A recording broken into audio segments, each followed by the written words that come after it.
नमस्कार दोस्तों, स्वागत है आपका जीके लाइव पाठशाला में। यूपी ट्रिपल एससी पीईटी के लिए हम लोग स्टडी 91 की प्रैक्टिस सेट देख रहे थे। इसमें हम लोग ऑलरेडी 8 सेट कवर कर चुके हैं। ये आपका 9वां सेट है, तो वीडियो को पूरा देखिएगा और वीडियो को लाइक कीजिएगा और चैनल को सब्सक्राइब कीजिएगा। चलिए आपका 9वां सेट शुरू करते हैं। बाकी के सारे सेट प्लेलिस्ट में हैं, वहाँ से आप लोग जरूर देखिएगा।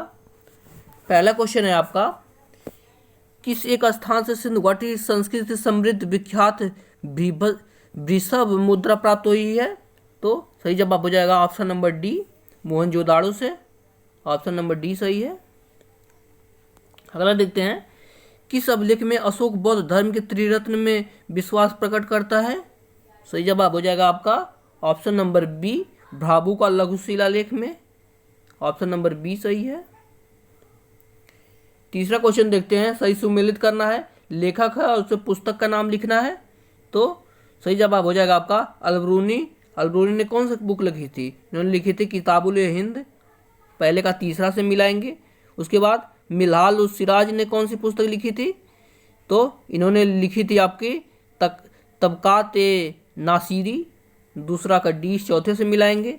फिर दौसी ने क्या लिखी थी? इन्होंने शाहनामा लिखी थी। और अमीर खुसरो ने नूर सिपहर लिखी थी। तो इस तरह से आपका ऑप्शन नंबर सी सही हो जाएगा। अगला देखते हैं, गुलाब से इत्र निकालने की तकनीक का आविष्कार किसने किया था? तो इसने किया था असमत बेगम ने किया था। ऑप्शन नंबर बी सही है, असमत बेगम ने किया था। ऑप्शन नंबर बी सही है। पांचवा क्वेश्चन देखते हैं, पानीपत के तृतीय युद्ध में मराठा सेना का वास्तविक संचालन किसने किया था? तो सही जवाब हो जाएगा आपका सदाशिव राव भाऊ ने किया था। ऑप्शन नंबर सी सही है। अगला क्वेश्चन देखते हैं, दिए गए कमिश्नर डिस्पैच का सही कालानुक्रम कौन सा है? तो दिया गया कौन सा एक्ट कब आया था? तो सही जवाब हो जाएगा आपका ऑप्शन नंबर बी, पहले वुड्स डिस्पैच आता, उसके बाद हंटर आयोग बना था, फिर रेले कमीशन बना था, उसके बाद सैंडलर कमीशन आया था। तो इस हिसाब से ऑप्शन नंबर बी सही हो जाएगा। आगे देखते हैं, निम्न में से कौन सा युग्म सही सुमेलित नहीं है? तो देखते हैं, सही सुमेलित नहीं है, इसका ऑप्शन देख लेते हैं किस तरह से दिया गया है। आपका सातवें का सही सुमेलित करना है। तो सही जवाब हो जाएगा आपका ऑप्शन नंबर ए सही हो जाएगा। आपका जो दिया गया है ऑप्शन नंबर ए जो दिया गया है, कहाँ दिया गया है? हाँ, विलियम जोन से है, इन्होंने हिंदू कॉलेज की स्थापना। तो ऑप्शन ए आपका सही सुमेलित नहीं है, बाकी के बाकी सभी सही सुमेलित हैं। अगले क्वेश्चन पे आते हैं, क्वेश्चन नंबर 8वां देखते हैं। व्यक्ति दिया गया, उसका संबंध दिया गया किससे है? तो पहला देखते हैं 8वें का, बेगम हजरत महल है, इनका संबंध कहाँ से है? ये आपका लखनऊ में नेतृत्व की थी स्वतंत्रता आंदोलन का।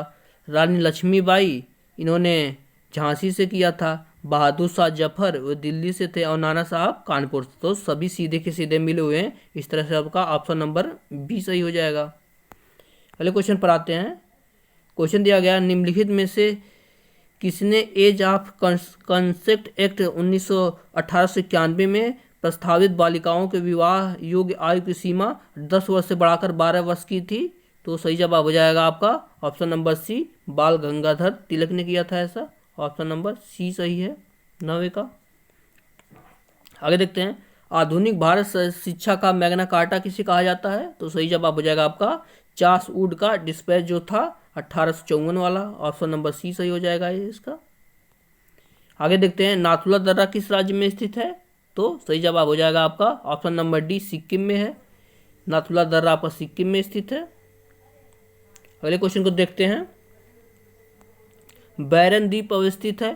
सही जवाब हो जाएगा आपका बंगाल की खाड़ी में बैरन द्वीप स्थित है। बंगाल की खाड़ी में स्थित है आपका। आगे देखते हैं, भारत में किस राज्य को सिलिकॉन स्टेट के नाम से जाना जाता है? तो सही जवाब हो जाएगा आपका कर्नाटक को जाना जाता है सिलिकॉन स्टेट के नाम से। ऑप्शन नंबर सी सही है 13वें का। अगला क्वेश्चन देखते हैं, विश्व की सबसे बड़ी ताजे पानी की झील कौन सी है? तो आपका सुपीरियर झील है। ऑप्शन नंबर ए सही हो जाएगा, सुपीरियर झील। आगे देखते हैं, ओजोन परत अवस्थित है कौन से मंडल में ओजोन परत होता है? तो समताप मंडल में ओजोन परत स्थित होता है। ऑप्शन नंबर डी सही है। आगे देखते हैं नेक्स्ट क्वेश्चन को, क्वेश्चन है 1946 में निर्मित अंतरिम सरकार में कार्यपालिका परिषद के उप सभापति कौन थे? सही जवाब हो जाएगा आपका option number A, Jawaharlal Nehru ji थे। ऑप्शन नंबर ए सही है 16वें का। आगे देखते हैं संविधान सभा के संघ संविधान समिति के अध्यक्ष कौन थे? सही जवाब हो जाएगा आपका option number C, Jawaharlal Nehru ji थे। ऑप्शन नंबर सी सही है। आगे देखते हैं भारत एक गणतंत्र है, इसका अर्थ क्या है?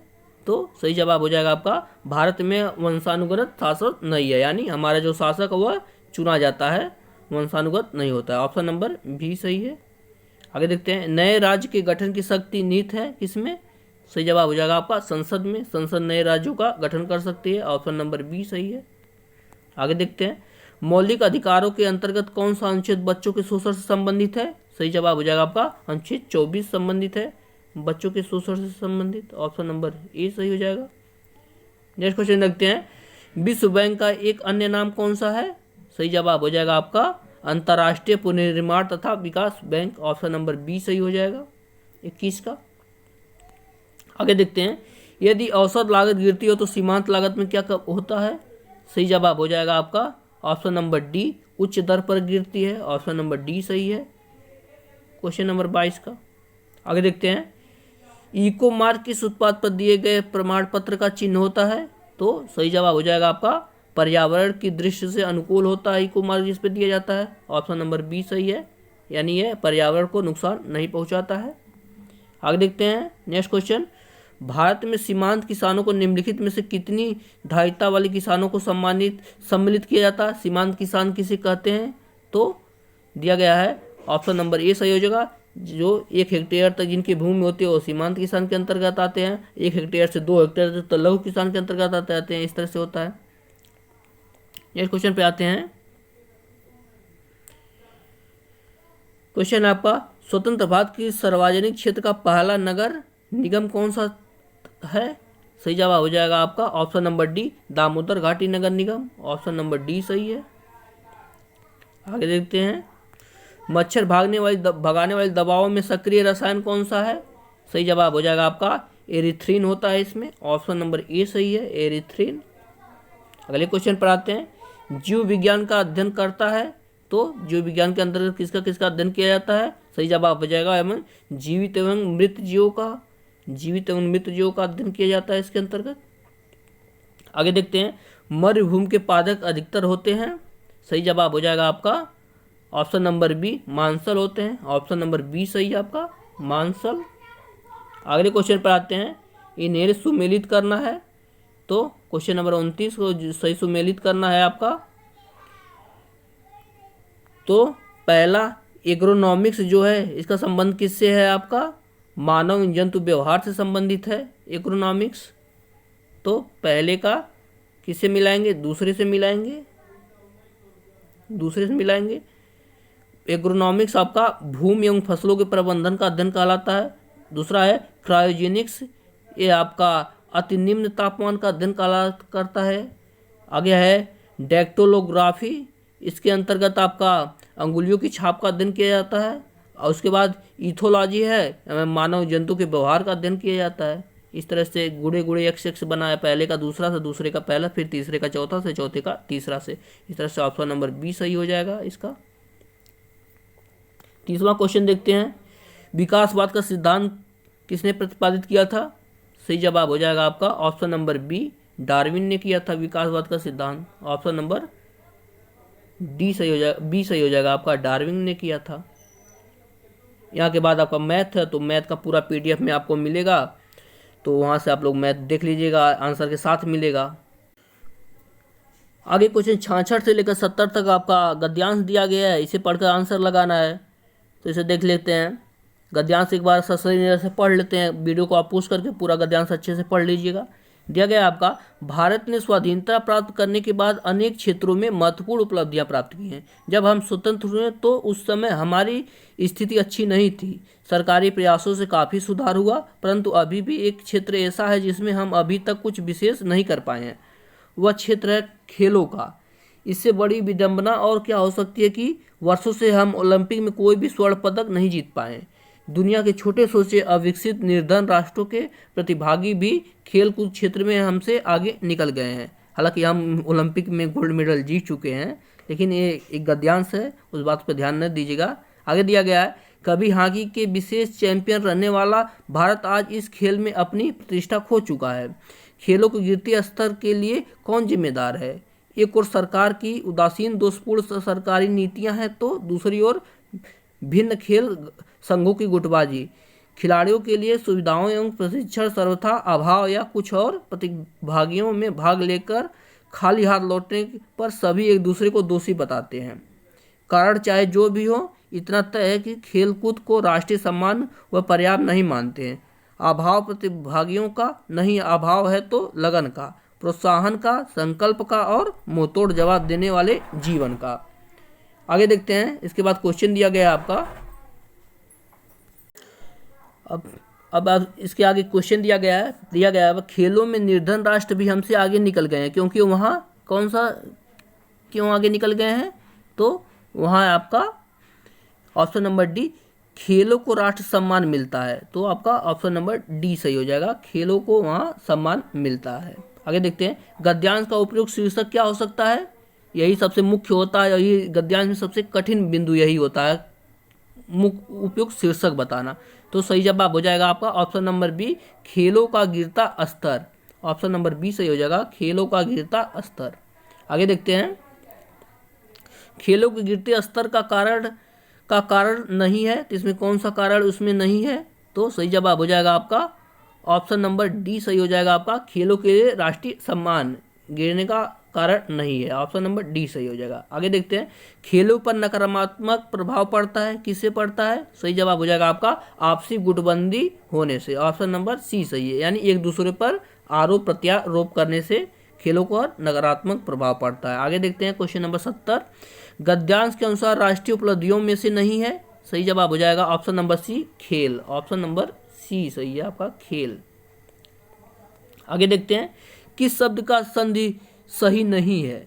तो सही जवाब हो जाएगा आपका दुरावस्था का संधि विच्छेद दुर्धन अवस्था नहीं होता है, ऑप्शन नंबर सी सही हो जाएगा, ऑप्शन नंबर सी सही हो जाएगा।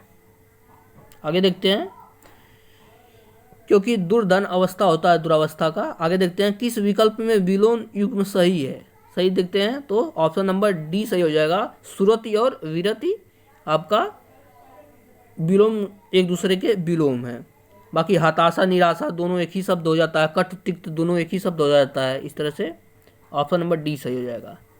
आगे देखते हैं, सुंदर शब्द का पर्यायवाची नहीं है, तो सही जवाब हो जाएगा आपका ऑप्शन नंबर डी, विखित जो है सुंदर शब्द का पर्यायवाची नहीं होता। बाकी चारु, चरुत्र, ललित सब सुंदर शब्द का पर्यायवाची होते हैं। आगे देखते हैं, वो हथियार जो हाथ में थामकर चलाया जाता है, वाक्यांश के लिए शब्द कौन सा है? सही जवाब हो जाएगा आपका शस्त्र होता है, ऑप्शन नंबर डी सही होता है। जो हाथ में लेकर चलाया जाता है वह शस्त्र होता है, और जो फेंक के मारा जाता है जैसे भाला होता है, फेंक के मारने वाला बर्छी होता है, वो सब अस्त्र में आते हैं। जो पकड़ के चलाया जाता है वह आपके शस्त्र होते हैं। आगे देखते हैं, निम्नलिखित में से स्त्रीलिंग नहीं है, कौन सा शब्द जो है स्त्रीलिंग नहीं है? तो ऑप्शन नंबर सी जो है वह क्या है, निम्न स्त्रीलिंग नहीं है, तो ऑप्शन नंबर सी जो है वह सारे के सारे शब्द स्त्रीलिंग नहीं है। आगे देखते हैं, फिर आपका एक गद्यांश दिया गया है, एक बार पढ़ लेते हैं इसे। दिया गया आपका, दुनिया की हर चीज़ हमें शिक्षा देती है। एक दिन मैं धूप में घूम रहा था, चारों तरफ हरे भरे वृक्ष दिखाई दे रहे थे। मैं सोचने लगा कि ऊपर से इतनी कड़ी धूप पड़ रही है, फिर भी ये वृक्ष हरे कैसे हैं? वे वृक्ष मेरे गुरु बन गए। मेरी समझ में आ गया कि जो वृक्ष ऊपर से इतने हरे भरे दिखते हैं, उनकी जड़ें जमीन में गहरी पहुंची हुई हैं और वहां से इन्हें पानी मिलता रहता है। इस तरह अंदर से पानी और ऊपर से धूप दोनों कृपा से यह सुंदर हरा भरा इन्हें रंग मिलता है। इस तरह से हम अंदर से भी भक्ति और का पानी और बाहर से तपश्चर्या की धूप में मिले तो हम भी पेड़ों जैसे हरे भरे होंगे। हम ज्ञान की दृष्टि से परिश्रम को नहीं देखते हैं, इसलिए उसमें तकलीफ मालूम होती है। इस था आपका गद्यांश।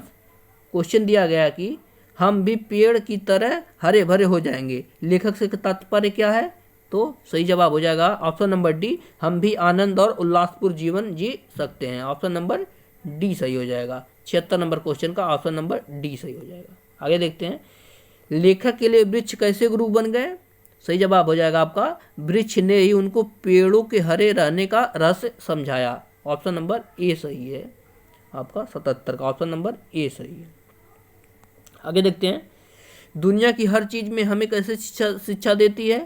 सही जवाब हो जाएगा आपका, दुनिया की हर चीज हमें अपने आप में निराली है। ऑप्शन नंबर डी सही हो जाएगा। क्वेश्चन नंबर 78 का ऑप्शन नंबर डी सही है।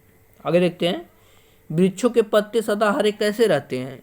तो गद्यांश में क्या दिया गया था आपका, वृक्ष को पानी और धूप दोनों मिलने के कारण उसके पत्ते हमेशा हरे भरे रहते हैं। इस तरह से आपका ऑप्शन नंबर ए सही हो जाएगा। आगे देखते हैं, वृक्षों को पानी कहाँ से मिलता है? सही जवाब हो जाएगा आपका, जड़ों से जो पानी के भीतर पानी को सोखती रहती है। इस तरह से ऑप्शन नंबर डी सही हो जाएगा क्वेश्चन नंबर 80 का। आगे देखते हैं, सही सुमेलित नहीं है इसमें से बताना है, तो जो है आपकी किशनपुर वन्यजीव अभयारण्य इटावा में नहीं है, बाकी ये गलत है, बाकी सारे के सारे सही हैं। चंद्रप्रभा वन्यजीव अभयारण्य चंदौली में है, रानीपुर वन्यजीव अभयारण्य चित्रकूट और बांदा में है, सुहागी बरवा वन्यजीव अभयारण्य महाराजगंज में है। आप लोग को बताना किशनपुर कहाँ है, कमेंट में जरूर बताइएगा। आप लोग कमेंट में कोई भी जवाब देते नहीं हैं, प्लीज़ दीजिएगा। आगे देखते हैं, उत्तर प्रदेश में अनुसूचित जाति जनजाति रहित जिले कौन से हैं? तो सही जवाब हो जाएगा आपका ऑप्शन नंबर बी, अयोध्या और जालौन है। ऑप्शन नंबर बी सही है। आगे देखते हैं 83 नंबर क्वेश्चन, सही सुमेलित करना है। नदी है और कौन से शहर से बहती है उसे बताना है। क्वेश्चन नंबर 83, तो सही जवाब हो जाएगा आपका यमुना नदी है। ये आपके 83 नंबर क्वेश्चन देखते हैं। हाँ, यमुना नदी जो है वह कौशाम्बी किससे बहती है? यमुना नदी कौशाम्बी से, कौशाम्बी पर लगाएंगे। राप्ती नदी आपकी सिद्धार्थनगर में बहती है आपकी। रामगंगा हो जाएगा आपका पीलीभीत से निकलती है। और गोमती नदी आपकी बदायूं है, गोमती नदी के किनारे लखनऊ भी है। इस तरह से आपका ऑप्शन नंबर बी सही हो जाएगा। आगे देखते हैं 84 नंबर क्वेश्चन, किन राज्यों के जोड़ों में विधानसभा सीटों की संख्या बराबर है? तो सही जवाब हो जाएगा आपका ऑप्शन नंबर सी सही हो जाएगा, हरियाणा और छत्तीसगढ़ की विधानसभा सीटों की संख्या बराबर है। ऑप्शन नंबर सी सही है। आगे देखते हैं, नाबार्ड का प्रमुख कार्य कौन सा है? तो सही जवाब हो जाएगा आपका ऑप्शन नंबर बी, पुनर्वित्तीय संस्था के रूप में काम करना नाबार्ड का कार्य है। ऑप्शन नंबर बी सही है। आगे देखते हैं, सही सुमेलित करना है। कलाकार है उससे संबंधित क्षेत्र है, कौन से कलाकार कौन से क्षेत्र से संबंधित है? तो आपके पहले हैं आते हैं जतिन दास। जतिन दास ये चित्रकारी से संबंधित हैं। फिर परवीन सुल्तान हैं, ये आपके हिंदुस्तानी संगीत से संबंधित हैं। प्रदोष दास गुप्ता हैं, ये आपकी मूर्तिकला से संबंधित हैं। और उस्ताद विलायत खान ये सितार वादक हैं। इस तरह से आपका ऑप्शन नंबर बी सही हो जाएगा। ऑप्शन बी सही हो जाएगा। आगे देखते हैं, क्वेश्चन नंबर 87 है, भारतीय ज्ञानपीठ पुरस्कार दिया जाता है? तो सही जवाब हो जाएगा आपका ऑप्शन नंबर सी, भारतीय भाषाओं के साहित्यकारों को रचनात्मक लेखन के लिए प्रोत्साहित करने के लिए ज्ञानपीठ पुरस्कार दिया जाता है। ऑप्शन नंबर सी सही हो जाएगा। 88 नंबर क्वेश्चन देखते हैं, पर्यावरण और परिस्थिति का भौतिक घटक क्या है? सही जवाब हो जाएगा प्रवाहित जल है। ऑप्शन नंबर सी सही हो जाएगा। नेक्स्ट क्वेश्चन पर आते हैं, निम्नलिखित में से कौन सी गैस ग्रीन हाउस गैस नहीं है?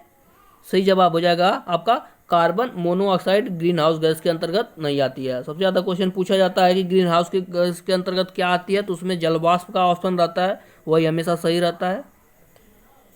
अगले क्वेश्चन को देखते हैं, सनराइजेज ओवर अयोध्या के राइटर कौन है? तो सही जवाब हो जाएगा आपका option number A, Salman Khurshid हैं। ऑप्शन नंबर ए सही है। प्रो कबड्डी लीग 2022 का खिताब किस टीम ने जीता? तो सही जवाब हो जाएगा आपका ऑप्शन नंबर ए, दबंग दिल्ली ने। ऑप्शन ए सही है। 92 नंबर क्वेश्चन देखते हैं, यूरोपीय संघ से अलग होने वाला पहला देश कौन सा है? सही जवाब हो जाएगा आपका Britain. Option number C, Britain सही है। अगले क्वेश्चन पर आते हैं, किस राज्य सरकार ने मुख्यमंत्री किसान मित्र योजना की शुरुआत की थी? सही जवाब हो जाएगा आपका उत्तर प्रदेश। ऑप्शन नंबर सी सही है। अगले क्वेश्चन को देखते हैं, राष्ट्रीय शिक्षा नीति लागू करने वाला दूसरा राज्य कौन सा है? सही जवाब है आपका option number B, Madhya Pradesh. Madhya Pradesh. अगले क्वेश्चन पर आते हैं। 7वें डॉक्टर एम.एस. स्वामीनाथन पुरस्कार किसने सम्मानित किया गया है? तो सही जवाब हो जाएगा आपका वी. प्रवीण राव को। ऑप्शन नंबर ए सही है।